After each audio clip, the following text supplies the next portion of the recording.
in collaboration with the Cyprus Mail. This is the Cyprus News Digest with Rosie Haralambous.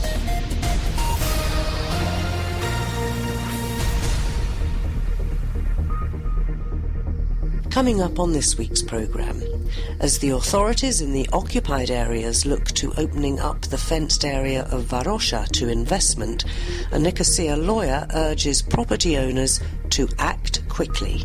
They want to open it up for investment purposes, and the whole effort that I am trying to get going is to get people to make applications to the IPC, because by making applications to the IPC, that's the only legal possibility I see from blocking Turkey from giving their properties to Turkish developers and using their properties for their own benefit. Last week, the government closed 4 crossing points to the north of Cyprus, purportedly as a response to the coronavirus. But no medical checks are being conducted on people who travel through the remaining open checkpoints. I showed my IT. He gave me a leaflet, trilingual leaflet, informing about the coronavirus. And I asked him, this is about the coronavirus? He replied in a gentle way, yes, that's it. And I crossed easily back home. And there are still a few days left to register for FameLab 2020. FameLab criteria for evaluation, we call them the 3 C's, and that's content, clarity, and charisma. Last Friday, prominent Nicosia lawyer Achilleas Dimitriadis called a press conference. He wanted to inform the press, and indeed the public through them, I guess, about the current situation with cases that Cypriots have taken to the European Court of Strasbourg against Turkey. He joins us now. Achilleas, you've been doing these cases now for many, many years. For people who aren't aware of the whole situation, can we just go back to the beginning, to how it all started, and then come up to where we are now? Sure. We've been doing these cases for the last 32 years, I'm afraid, so it's been quite some time. But let's go back to Loizidou, which was the first case, and that's a case where Mrs. Loizidou has property in occupied Kyrenia. She went to the European Court of Human Rights and said, this is my property, I want to go back. The Turks won't let me go back, so I want rent for the loss of use that I have had to suffer. And surprisingly, the court found that there was a jurisdiction to deal with this matter, and they awarded compensation, which in fact was paid.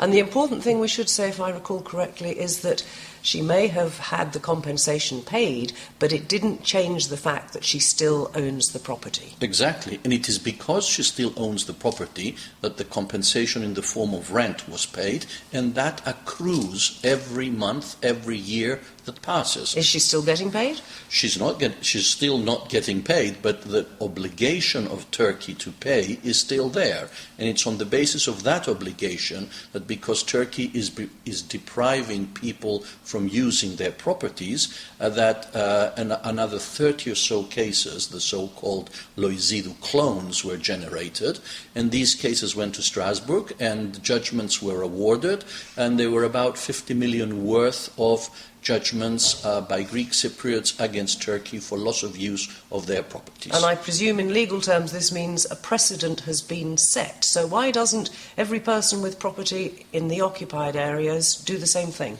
Well, they can't do the same thing because you can't go to Strasbourg directly anymore. Turkey set up the Immovable Property Commission in occupied Nicosia, and people have to first go to this Property Commission, exhaust domestic remedies, that is to say, deal with the Turkish courts, because that's how they are perceived, and then if you do not find a remedy there, you can go to Strasbourg and claim that your rights are violated. One of those cases was one in relation to Famagusta, and that's the case where we filed our observations, contrary to Turkey's position that this case should be closed because it's only a question of delaying the process, whereas our position is that this is a very serious case. We're dealing with the FCAF arguments, whereby the Muslim institution is claiming that despite independence and the fact that they were compensated in the 1960s, when the Republic was generated, they still have claim on properties in the fenced-up area of Famagusta,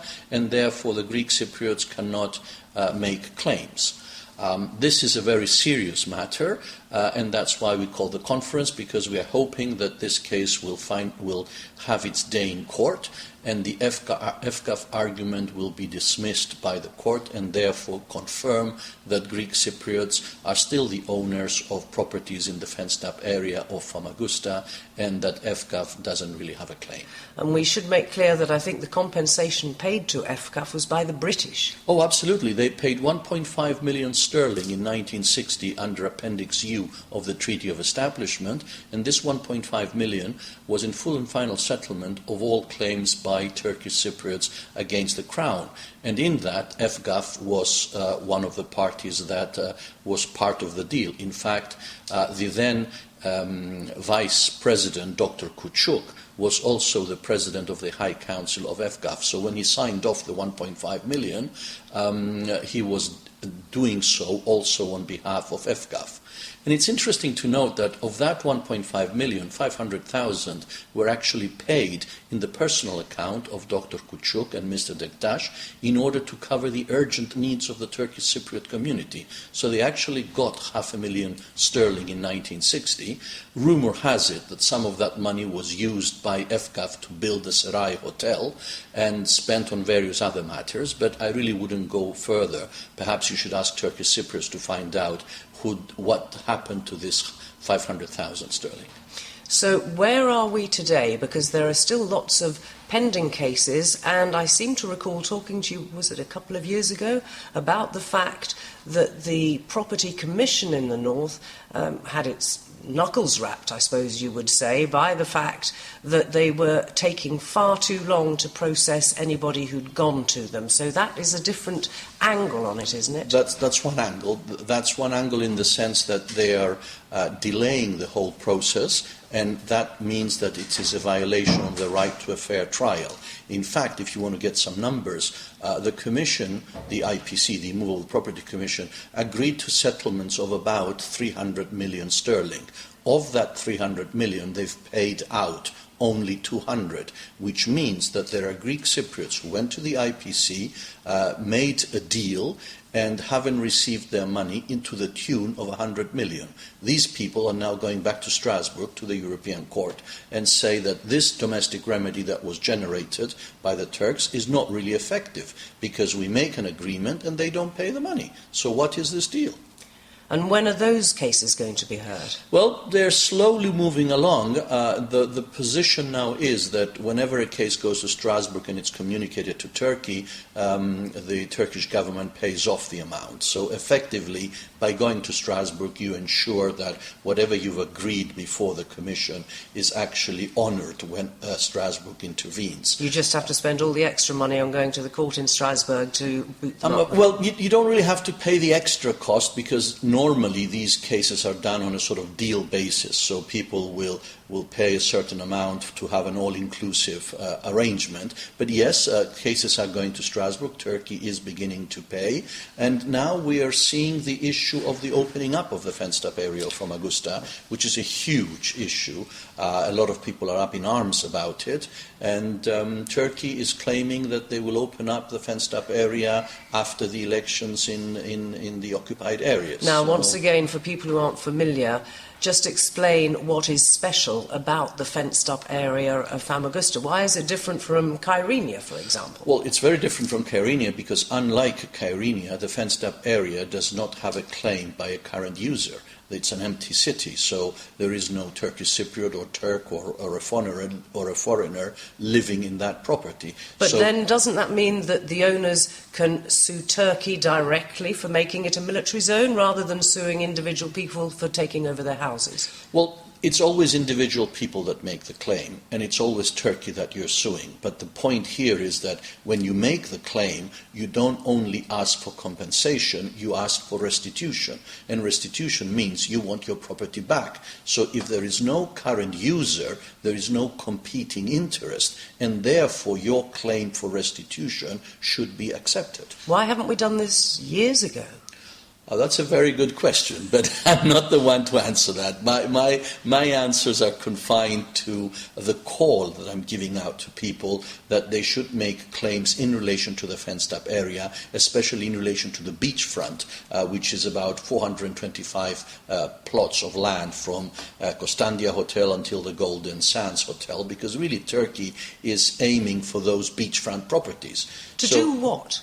To give them out to investors to develop and start using again. They want to open it up for investment purposes.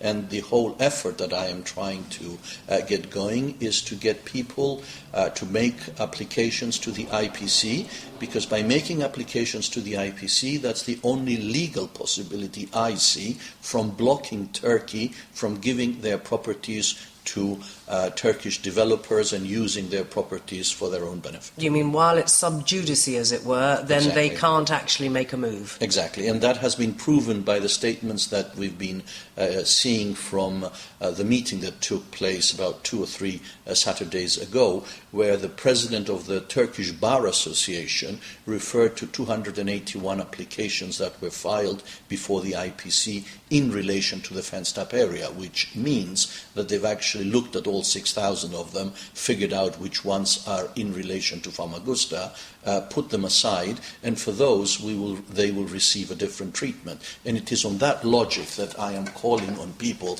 who have property in the fenced-up area of Famagusta to apply to the IPC in order to secure the possibility of returning, exactly because Famagusta, the fenced-up area, has this special status. There's nobody living in it.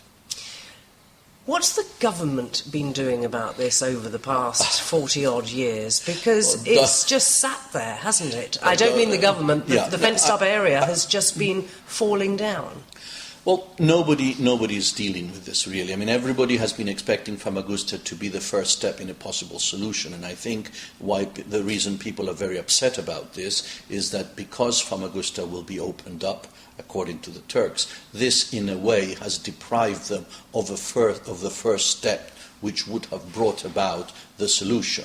It's also very upsetting on a personal level because people were expecting to go back and take over their properties. But I think it's on these two levels that the matter has been dealt with. And if it's allowed to proceed and the Turks do open up the fenced-up area of Famagusta and give it over to developers, then that will have deprived the Cyprus problem of the opportunity of setting off on a process of solution, because Famagusta has always been the first confidence-building measure, and if that's absent, then I think that will make the chances of a solution to the Cyprus problem much fewer. Now, let's just assume that the Turks do go ahead and open it up. Sure. And developers come in and develop properties that don't belong to them. Yeah. What is the legal position then? Forget about, for the moment, a solution. It's not looking anywhere soon. But is there legal recourse for the owners, for example, of those hotels at some point to demand the value of them today? Yeah. Or whatever. Well, as the system is now, the only recourse you have is through the Immovable Property Commission. So you have to apply to the Immovable Property Commission. Normally you would apply for restitution and loss of rent. If restitution cannot take place because they've given your block of flats which was knocked down and somebody built a new one, then you'd get compensation for the value of the property on the day that you've made your application, plus your claim for loss of use. But that's a stage further. I'm still at the stage that we can still save the day by calling on people from Famagusta and getting the municipality, the Chamber of Commerce, the Hoteliers Association, and even the Lawyers Association of Famagusta to give a helping hand for people who are interested in claiming their property in order to secure their right to return. That is prominent Nicosia lawyer Achilleas Dimitriades on a topic that's been very much in the news here in Cyprus over the last several weeks. Keep up to date with events in Cyprus and around the world with the Cyprus News Digest. Turmoil at the crossing points in Cyprus last week. The government decided that, as it said, to halt or at least stem the possible spread of any coronavirus, it would shut 4 of the crossing points. Now, the other crossing points remained open, and one would imagine that if indeed the reason was to keep an eye on coronavirus, that anybody using those crossing points would have undergone medical checks. Apparently not so. Joining us this week is Kyriakos Pieridis. He's going to tell his story about crossing over to the occupied areas of Cyprus and nobody even took his temperature. So what actually happened, Kyriakos? Because we saw the scuffles at Lydra Street. There was anger on both sides when the crossing points were shut. Rosie, I have the curiosity to see and check myself what is happening at the checkpoints and at the crossings. I'm a journalist myself, and I always want to check what is really happening on the ground. So I moved to the checkpoint on Sunday night to visit a friend in the north. I cross from Ayos checkpoint. We should say, for people who aren't familiar, that's the one where you go across in your car if you want. Yes. Whereas the Lydra Street one is a pedestrian crossing. Yes, actually. I choose to use my car. I move to Kermia, Ayos crossing point. I cross easily as I usually do, and there was no real difference in any way while crossing the checkpoint there. And then I returned back 2 hours later. It was around 10 o'clock in the evening. I was wondering when these checks, medical checks, will take place and how. I approached the Cyprus government police post. I showed my IAT. He gave me a leaflet, trilingual leaflet, informing about the coronavirus. And I asked him, this is about the coronavirus? He replied in a gentle way, yes, that's it. And I crossed easily back home. So nobody took your temperature, nobody asked you to fill out a form about any symptoms you might have? Nothing at all. Nothing at all. Not even when I was crossing to the north, because they say we want also to protect the Turkish Cypriots. So on neither side, with either the Turkish Cypriot authorities or the Greek Cypriot authorities, did you come across any attempt to see whether or not you might have or be a carrier of the coronavirus? Actually, this was the case. Nothing. It was routine processes, as I used to do for many, many years now. Nothing changed at this spot. Have you been back again since Sunday? No, I haven't been back. I was witnessing what happened in Lydra Street on Saturday because I wanted to send my reportage back in Athens, where I cooperate with a newspaper there. I checked what was happening during the day, last Saturday at Ayos checkpoint. I saw clearly the chaotic situation created that day, and I started assuming that all this is completely fake. It's completely a chaotic situation created for no reason. This is what I understood. As a journalist, have you managed to speak to anybody from any of the relevant government departments? Because the other strange thing is that they say they'll close the crossings for 1 week. Now, we all know that anybody who's showing any symptoms is asked to self-quarantine for at least 14 days. So one sort of wonders what the efficacy is of shutting somewhere for 7 days, since the incubation period is longer anyway. Yes, actually, you cannot explain actually why they imposed these kind of measures of no meaning, closing checkpoints, closing crossing points. This is correct, the correct. Establishing new barricades for the first time after 16 years. That was a surprising move. It seems to be, for me, a well-calculated policy to create chaos. We cannot explain this, actually. And antagonism, perhaps. We all know that in this period there are elections in the north. and there are very sensitive issues. You have established a bi-communal committee, Rosie, to overcome these kind of problems. Instead of working closely, bringing closely the people from both sides, health authorities from both sides, to work closely, how to overcome any or take any precautionary measures, the Cyprus government decided to establish new barricades. This is what they have done. They have established new impediments to the daily life of people, and I'm considering the move as a well-calculated move to create mistrust, to provoke a tentative atmosphere. I saw what happened in social media all these days.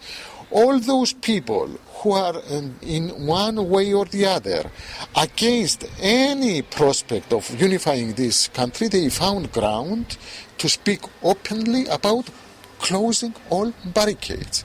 And what I'm considering now as new extra measures on dealing with migration flows, I see clearly that they try to establish more and more impediments instead of working together to check what real problems exist and how we deal with them, such as coronavirus, such as migration flows, etc.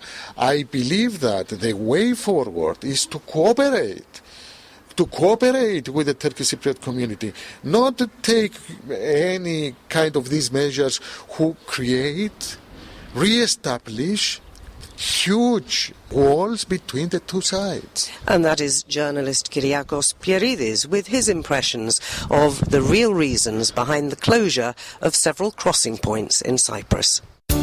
Listen online to the Cyprus News Digest on YouTube or at cyprusmail.libsyn.com. The latest program is uploaded every Friday, and if you missed one, you can catch up there.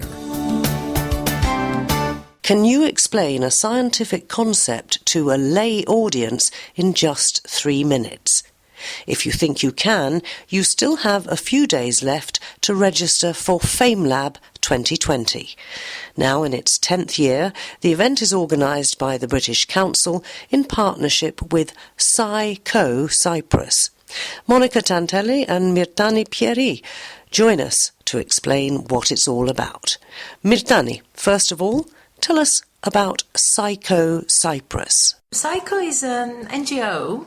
The idea of Psycho is to communicate science in a simple way. So our hope is to take science outside the universities and the classes and actually bring it to the people. So the idea is to talk about science in entertaining ways. And funnily enough, people in Psycho are ex-FameLabbers. So we're all scientists that got interested in the FameLab competition, and that competition gave us some tips as to how to communicate science. So then we gathered together and we formed this NGO, and we've been doing various things like Café Scientifique, scientific festivals. We take part in various festivals with hands-on experiments. So that's the idea, and that's why, obviously, since we were born from FameLab, we really should support this competition. Okay, if we look at science and STEM subjects in Cyprus, they aren't terribly high up the agenda, are they? I think there is improvement, but no. And another thing we tend to see is that there's a gender issue, so not a lot of girls go into sciences. They're not very interested in STEM. So that's another thing we also like to make sure. Is it that they're not interested, or it's a sort of cultural thing that they think they won't be any good at it? That's changing in a lot of northern European countries. I mean, look at the number of female engineers, for example, in university courses these days. They outnumber men. It's true. But again, what we tend to observe is that they outnumber men in the lower positions, but then there's this thing called a glass ceiling, so you won't be seeing women being head of departments and things like that. So that's something we also need to change. But we think we need to change that from an early age. So we need to do it surely in schools to start with. Mm-hmm. So what sort of things do you do with schools to try and get young people interested before they start choosing their exam path, which is going to actually be their path in life? So Psycho, the NGO, doesn't do a lot, let's be honest. There are a lot of things we want to do, but in schools, it's the Ministry of Education that has to do something. Yeah, but can't you talk to him? What we do, yes, so what we do in the past is, for example, we have collaborated in doing some science competitions, because putting the element of the competitive element is always a good thing. The same thing with FameLab that we will talk about. So we have organized a competition called School Lab, where we try to bring students into the sciences, and we always try to make sure that it's gender balanced. What else? In festivals, we have we organize a big festival called the Mediterranean Science Festival. It took place two years now, 2015, 2017. Hopefully we'll have it again. And there again, we try to we invite schools to come and do experiments, play around, and obviously it's not just for children, but for grown-up children as well, anyone that's curious.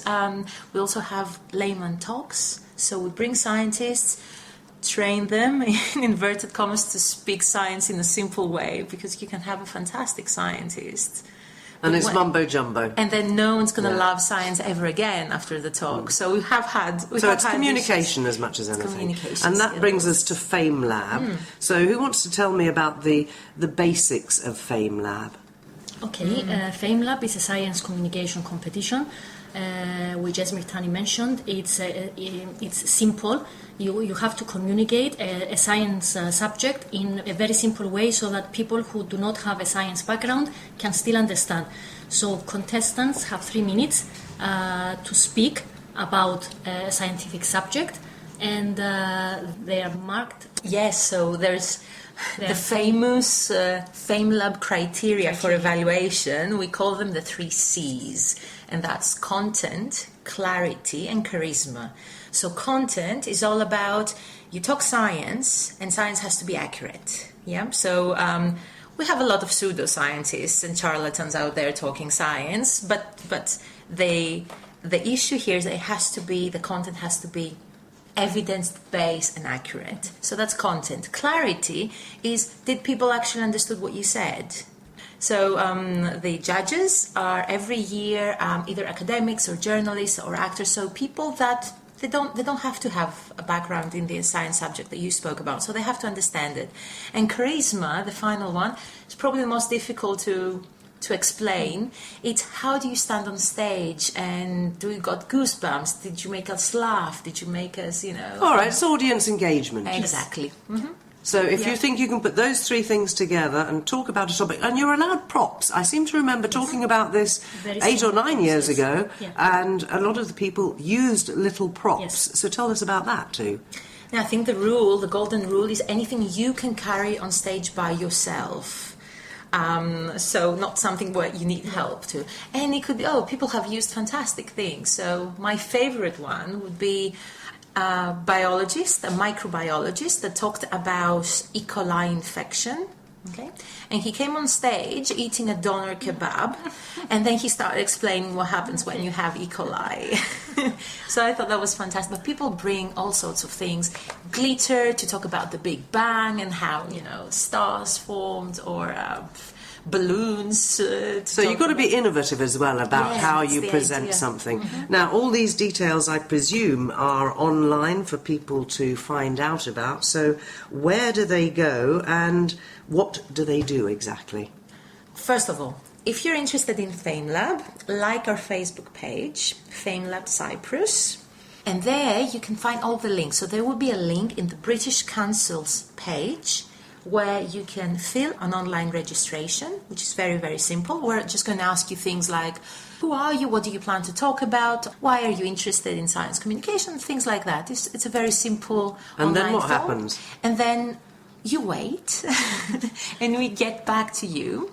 So at around the 10th of March will be the final date of application. So after the 10th of March, we contact everyone else. During that time, we check if you're eligible for it. And the eligibility criteria would be that you have to be over 18 years old. Unfortunately, we can only accept people over 18. If you're below 18, there are other student competitions similar to FameLab. So over 18, there's no upper limit.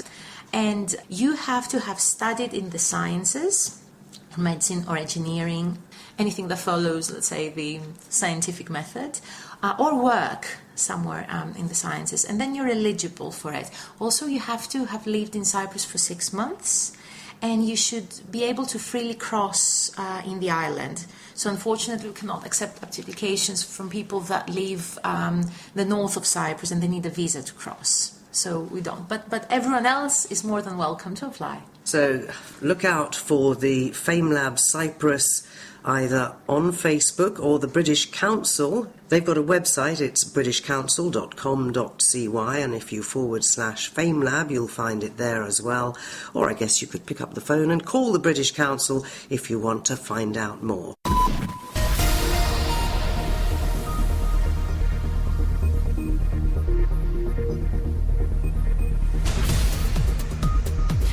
Well, that about wraps up this edition of the Cyprus News Digest. Many thanks for your company.